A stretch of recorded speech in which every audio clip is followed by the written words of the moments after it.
Tech & Co Business, les invités. Allez, on démarre notre émission. On va parler d'intelligence artificielle. Mais justement, comment on utilise cette intelligence artificielle, les data, pour accélérer les ventes? Eh bien, on va discuter de tout cela avec nos deux invités. Clémence Souche, bonjour. Bonjour. Merci d'être avec nous. Vous êtes Digital Product Manager chez PepsiCo.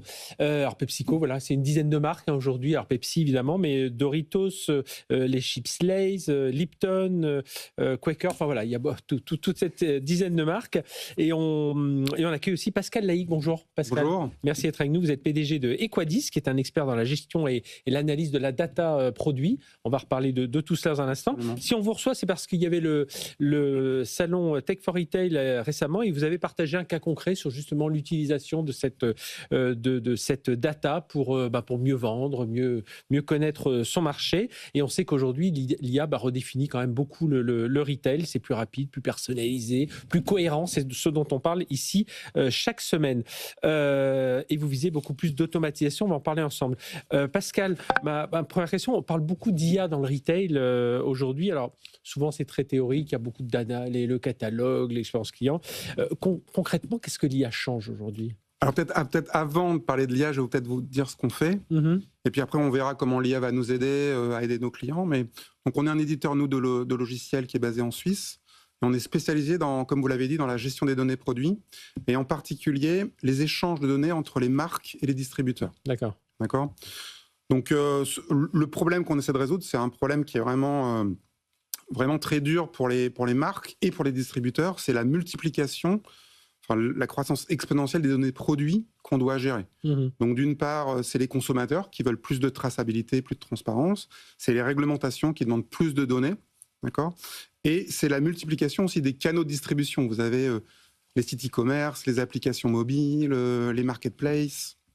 Donc il y a une multiplication de ces canaux, plus d'informations. Donc c'est un véritable challenge pour les équipes produits, et Clémence va nous en parler, de rassembler ces données et de pouvoir les partager avec les distributeurs. Surtout, je parle avec Clémence, depuis plusieurs années, il y a cette désintermédiation, parce qu'avant, vous ne connaissiez pas trop, vous connaissiez votre consommateur, bien entendu, mais pas en direct, il y avait toujours ces distributeurs, et aujourd'hui, via les réseaux sociaux, ils ont accès à vous, vous avez accès à eux, c'est ce qui est un peu en train de changer, ce qui change depuis déjà quelques années. Absolument.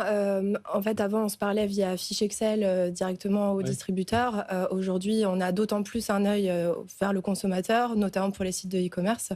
Notre but, c'est de leur apporter davantage d'informations, de pouvoir mieux comprendre aussi leur comportement et de pouvoir les guider dans leurs choix et d'avoir des choix éclairés de consommation. Donc, ensuite, je reviens sur l'IA.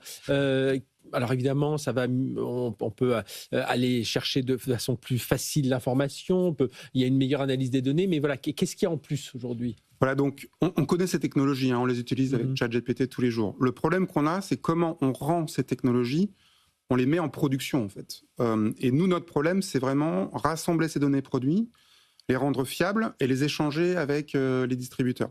Donc on va utiliser ces technologies, par exemple, pour aider ces tâches qui ne sont pas nécessairement des tâches à valeur ajoutée, mais qui vont être automatisées et qui demandent beaucoup d'intelligence. Donc la première qui me vient en tête, c'est une technologie qui s'appelle Doc Extract, qui permet de prendre une image, par exemple un packaging, ou un artwork, ou simplement en fait une image du produit, et on va extraire automatiquement ce qu'on voit en fait sur l'image, et on va mettre à jour la fiche produit pour qu'elle soit cohérente et qu'on puisse ensuite les échanger. Ça, j'imagine qu'il y a des histoires de conformité aussi des produits, qu'on ait les bonnes caractéristiques. Mais est-ce que ça veut dire aujourd'hui, est-ce que vous avez vu arriver ça au tout début comme une menace, ce ChatGPT? C'est-à-dire que des PepsiCo n'utilisent plus votre plateforme et fassent leurs requêtes sur ChatGPT en direct. Qu'est-ce qui fait que c'est plus compliqué? Alors, au contraire, en fait, on voit ça plutôt comme une opportunité pour les aider, puisque le challenge est tellement grand et on l'a vu, il est compliqué. Donc, on va utiliser ces technologies justement pour aider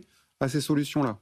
Et on ne voit pas tellement ça comme un challenge, parce qu'en fait, le problème en lui-même est très compliqué. Et si vous le demandez à ChatGPT aujourd'hui, il ne va pas vous donner la réponse. Ou alors, il faut un prompt de 4 pages et on n'est même pas sûr de... Et même, on n'est pas sûr de la qualité, etc. Vous avez aussi la traduction. Ça, c'est assez simple, mais vous avez quand même beaucoup de données produits à traduire en 20 langues. Et vous avez des ressources qui sont de plus en plus restreintes, en fait, au niveau des équipes produits. Donc, il y a un impératif de digitalisation et il y a également aussi un impératif d'utilisation de cette dernière technologie. Et donc, Clémence, vous, il y avait un autre impératif qui se rajoute autour de tout ça, c'est avoir davantage d'automatisation. Hein, c'est ça l'idée. Voilà, expliquez-nous comment vous utilisez justement Equadis et Equadis avec quel type de données. Absolument. Nous, en fait, il faut vraiment concrètement se dire qu'on a une dizaine de marques, vous en citiez certaines. Une fiche produit, c'est environ 80 champs réglementaires. C'est 800 champs au total pour à peu près 400 fiches produits aujourd'hui PepsiCo. Donc, à gérer, vous imaginez bien que c'est assez énorme. Donc, on a besoin d'aide. En fait, l'IA via Equadis, elle est arrivée il y a à peu près une année de ça. Nous, ça a vraiment révolutionné notre manière de travailler. On parle en fait d'enrichissement de la data. En fait, on a vraiment la data primaire. Moi, je vais venir centraliser les données qui viennent. Qu'est-ce que vous appelez, juste pour comprendre, la data primaire ? Justement, c'est la data qui vient des équipes, par exemple, logistique, marketing, etc. Moi, je vais venir tout centraliser. Et en fait, cette data, une fois qu'elle arrive dans Equadis, elle ne suffit pas, selon nous, à apporter suffisamment de transparence, d'informations aux consommateurs. Donc, on va venir l'enrichir, notamment grâce à l'IA d'Equadis, en apportant davantage d'informations, d'être sûr qu'elles soient bien cohérentes. Parce que c'est ça. Nous, aujourd'hui, consommateurs, on veut davantage d'informations sur la traçabilité, tout ce qui est la nutrition, les calories, enfin tout ce genre de choses. On est toujours... Et puis, il y a des réglementations aussi plus exigeantes. Tout à fait. Et nous, on a un enjeu d'omnicanalité, d'être sûr que la data, elle soit cohérente à travers tous nos circuits de distribution. Moi, je suis en plus rattachée à l'équipe e-commerce, donc on a tout cet enjeu de data, de filtres maintenant qui sont disponibles sur les sites des distributeurs, de pouvoir permettre aux consommateurs de faire un choix éclairé en fait en fonction de toutes les informations qu'on va pouvoir lui fournir. Et c'est un devoir. Ça change quoi, Pascal Laïc d'Equadis, justement l'information consommateur, en quoi c'est une meilleure expérience d'achat? Alors oui, on a toujours plus d'infos, mais... En fait, les consommateurs veulent plus de traçabilité, ils veulent plus de transparence, ils veulent savoir connaître les ingrédients, ils veulent savoir s'il y a eu... il y a aussi des réglementations, comme vous l'avez dit, par exemple EUDR, c'est un bon exemple. C'est la réglementation qui regarde la déforestation. Donc on veut savoir si, par exemple, le produit que vous consommez, il provient d'un champ qui a été déforesté. Donc c'est à la fois le consommateur, et les réglementations en fait, accompagnent les besoins des consommateurs, et ça impose plus de données produits. Il y a aussi un autre élément qu'on n'a pas dit, c'est on a dit qu'il y a une multiplication des canaux, mais chaque distributeur, chaque canal de distribution va avoir ses besoins, ses règles de gestion qui imposent en fait aux marques.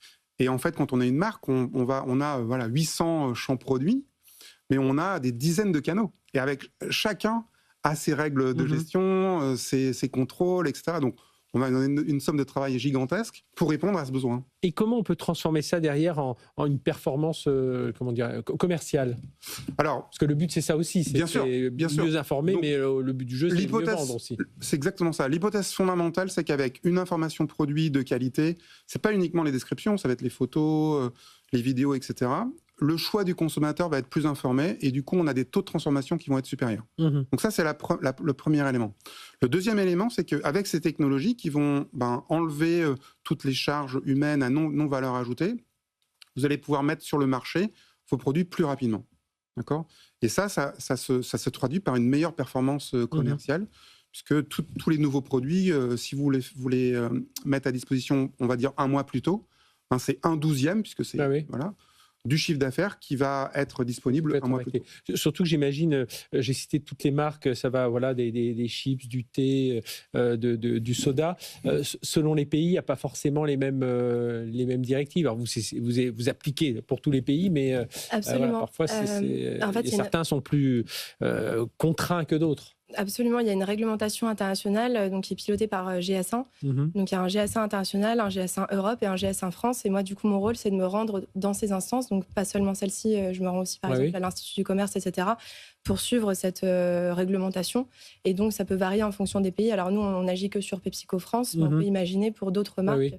Effectivement, et Equadis propose ce type de service, c'est-à-dire d'avoir un choix de langues multiples, de faire ces étapes de vérification-là. Alors pour vous aussi, on parlait de performance commerciale, mais pour vous aussi chez PepsiCo, il y a un gain de productivité aussi, j'imagine, parce que davantage, je lisais, le PepsiCo vise désormais 90% d'automatisation d'ici à 2026, un ROI multiplié par 5, intégration à la fonction shopping de ChatGPT, enfin voilà, c'est tout ça qui vient aussi, alors meilleure performance commerciale, mais meilleure productivité aussi, il y a des gains aussi de ce côté-là. Tout à fait, nous on a implémenté la solution, alors ça fait 15 ans qu'on travaille avec Equadis, mais 1 an que du coup on a mis en place l'IA, et les résultats qu'on a pu voir d'une manière vraiment très qualitative, c'est qu'on a pu optimiser le temps de time to market de 2 semaines, ce qui est déjà énorme, c'est 22% de réduction du temps. Donc c'est comme ça que nous, on va le mesurer. Et du coup, qu'est-ce que ça change pour vos équipes, les équipes d'e-commerce sur le terrain? Parce que vous savez, comme on parle beaucoup de ce rapport entre l'intégration de l'IA, l'emploi, la transformation des métiers. Alors nous, on est vraiment dans des métiers qui se transforment. Ça, c'est une acceptation qu'on a de notre côté. Nous, notre but, c'est de pouvoir nous dégager du temps de toutes ces missions qui étaient très chronophages, qui prenaient donc énormément de temps. Et du coup, de se concentrer sur des missions à plus forte valeur ajoutée, d'être plus dans le dialogue avec les distributeurs et de préparer. Et vous évaluez un peu jusqu'où doit aller le degré d'automatisation? On pense qu'il faut toujours qu'il y ait une tour de contrôle. L'humain doit toujours être là, bien présent pour vérifier ce que fait l'IA. Nous, pour l'instant, on en est très satisfaits. On avait fait beaucoup de tests avant, etc. Donc, On le rappelle, vous l'avez dit, c'est vrai que ça fait 15 ans que vous travaillez avec Equadis. La prochaine étape, c'est quoi, Pascal Laïc? Alors, peut-être j'avais juste un petit élément à préciser. On en parlait un petit peu avec Clémence avant, c'est que l'IA propose et l'humain quand même décide, encore aujourd'hui. Ça, c'est vraiment super important. Et la prochaine étape, on appelle ça la boucle fermée, ou en anglais closed loop.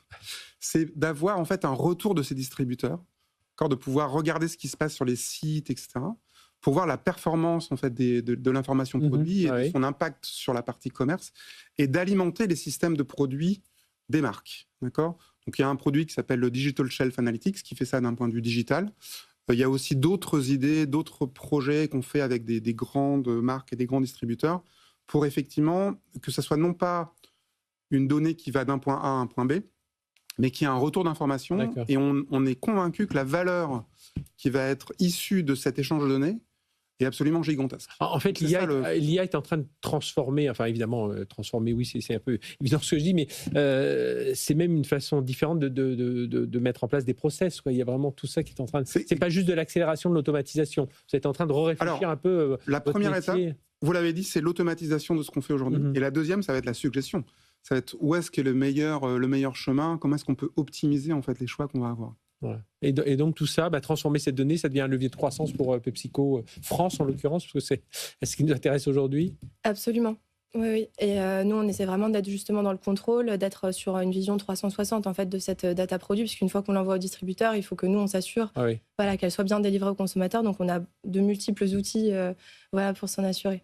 Eh bien, merci à tous les deux d'être venus parler de tout ça. Pascal Laïc, PDG d'Equadis, et Clémence Souche, Digital Product Manager chez PepsiCo. La digitalisation, toujours, et surtout l'intégration de l'IA autour de ces données pour accélérer les ventes, la productivité, de l'automatisation. Merci, on a vraiment eu cet exemple très concret